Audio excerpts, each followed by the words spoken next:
안녕하십니까. 공병호 TV의 공병호입니다. 30년 넘게 중국의 정치 외교를 분석하고 또 그 부분을 아주 깊게 파고들고 있는 주재우 경희대학교 교수 54세입니다. 한중 관계 진단과 중국에 대한 그런 정책 또 책략에 관한 인터뷰가 조선일보의 송의달 선임 기자에 의해 소개됐습니다. 아주 인터뷰가 알차기 때문에 9월 10일자 조선일보에 실린 기사 제목은 한국의 엘리트들은 중국의 접대와 특혜 공세에 녹아나고 있다. 이런 제목을 달고 있습니다. 중국과 관계를 맺을 수밖에 없는 중국의 연구학자들과 전문가들에 대해서 아주 꺼리낌 없이 성역 없이 언급한 부분이 대단히 인상적이고 우리의 현주소를 파악할 수 있다는 점에서 주요 내용을 주제별로 분리해서 여러분과 함께 공유하도록 하겠습니다. 핵심 내용은 다음과 같습니다. 가장 첫 번째는 중국인의 경제적 위협입니다. 주재우 교수의 주장입니다. 한국 영화와 텔레비전 드라마는 중국 자본의 투자 참여가 없으면 아예 제작 자체가 어려운 그런 상황입니다. 그리고 서울 동대문 시장에 포장 배달과 심지어는 사채 시장까지 중국 자본이 이미 잠식을 한 상태입니다. 국내 중국인들은 특히 조선족이 많습니다. 그렇기 때문에 중국의 공산당 차원에서 조직적인 국내 정치, 경제 개입이 가능한 수준까지 도달해 있습니다. 우리가 우려했던 바가 현재 생각하는 것보다도 상당히 많이 진행이 됐구나. 주로 화교는 진출한 국가에 가더라도 진출 국가에 크게 도움이 안 되죠. 다 자기들끼리 모든 거래를 하기 때문에. 그렇기 때문에 특히 가까운 거리에 있는 한국은 중국인의 진출에 대해서 다른 나라에 비해 좀 특별한 그런 경각심을 가질 필요가 있다. 이렇게 봅니다. 두 번째는 학계에 급증하는 중국의 영향력입니다. 경희대학의 주재우 교수의 주장입니다. 한마디로 거침없는 파상 공세가 계속되고 있습니다. 서구에서 중국 공산당의 대외 침투 공작 기관으로 간주되고 있는 공자학원은 세계 최초로 아마 세워진 국가가 대한민국입니다. 그리고 국가 연구 및 교육기관 대비 공자학원의 설치 비율도 한국이 세계 최정상권에 속합니다. 대학교와 관련 연구소 등에 중국 당국으로부터 지원되는 연구비 지원이 넘쳐나는 그런 실정입니다.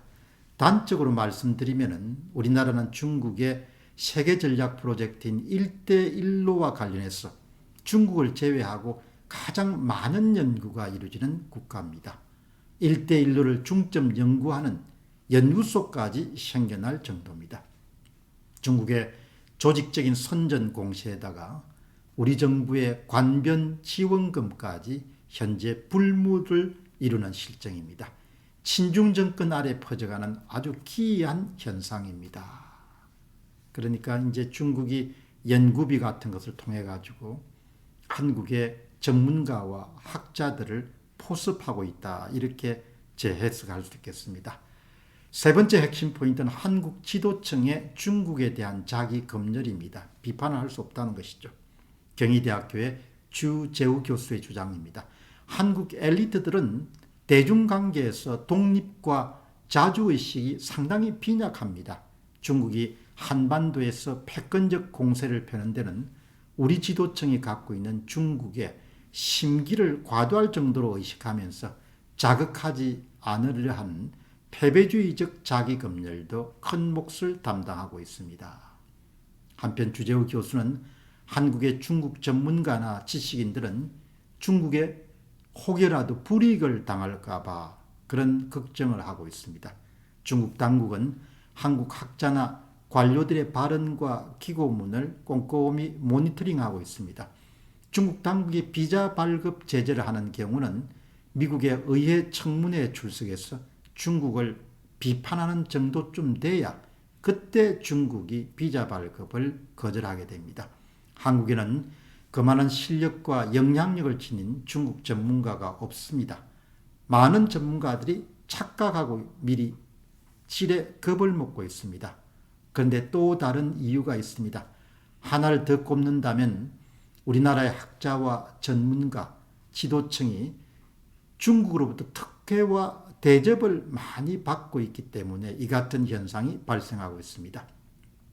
중국 공산당의 지휘 아래 각 부처와 산하기관, 연구소, 대학 등이 펼치는 이른바 샤프 파워입니다. 아주 샤프가 뾰족한 샤프 파워입니다. 자금 지원, 매수, 협박, 여론 조작 같은 방법으로 영향력을 행사하는 것을 샤프 파워라고 합니다. 이런 샤프 파워 공세에 밀려서 한국 엘리트들이 농락당하고 있는 실정입니다. 지난해에 에포크 타임스의 관계자를 만났더만은 중국에 대해 쓴소리를 할 수 있는 그런 중국 전문가를 찾기가 아주 힘들다. 그 정도로 많은 사람들이 상당 부분 중국의 영향력 하에 있다. 이런 걱정을 하는 것을 들었던 적이 있습니다. 네 번째 핵심 포인트는 세 가지 강박관념 때문에 공중증, 이른바 중국 두려움 정시에 빠진 한국의 지도층입니다. 여기서 말하는 세 가지 강박관념은 첫째, 한반도 통일에 중국이 결정적 역할을 담당한다. 둘째, 중국이 북한 비핵화에 열쇠를 쥐고 있다. 셋째, 중국 시장은 절대 잃어서는 안 되는 매우 중요한 곳이다. 하지만 주재우 교수는 단호하게 세 가지 모두 환상이자 착각이다. 그리고 그 이유를 다음과 같이 지적합니다. 중국은 1992년 한중 수교 이후에도 북한식 한반도 통일을 일관되게 지지해왔고 거기서 한치의 이탈도 없었다는 것입니다.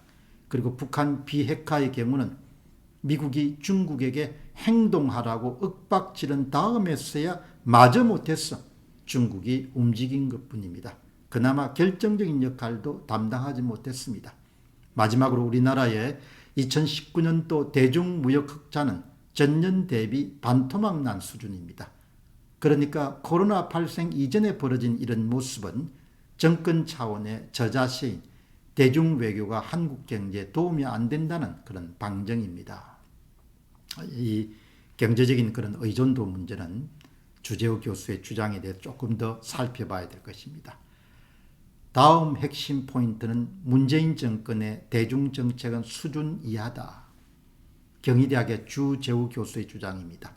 한중 수교 이후에 중국 공산당 정권에 대해 이처럼 맹목적으로 알아서 굴종하는 그런 한국 정권은 처음입니다.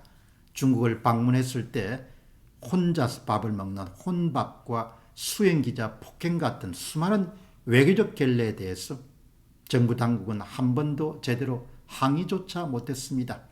현 정권 지지자들은 문재인 대통령의 혼밥과 방중과 관련해서 내용만 있으면 되지 형식이 뭐가 그렇게 중요한가 이렇게 강변합니다. 그러나 중국 공산당보다도 의전을 더 중시하는 정권은 세계에 없을 정도입니다. 중국에서 형식상 경멸은 실제로는 바로 멸시를 뜻합니다.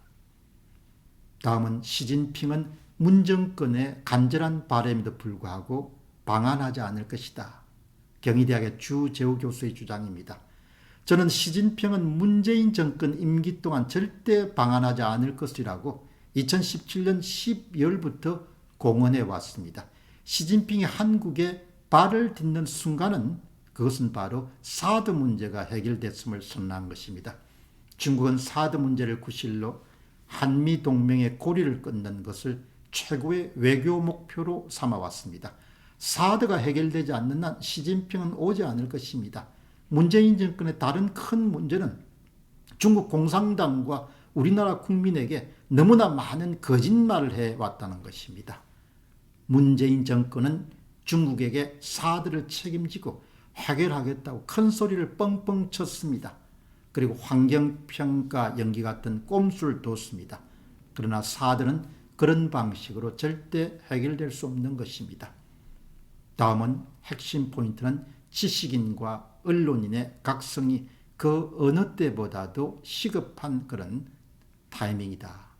경희대학의 주재우 교수의 주장입니다. 지식인과 지도층의 강한 각성과 더불어서 언론의 탐사보도, 공론화 노력이 절실합니다. 그러니까 중국에 대한 그런 공략에 대해서 국민들의 각성과 주의를 촉구하는 그런 탐사보도가 필요하다는 이야기죠.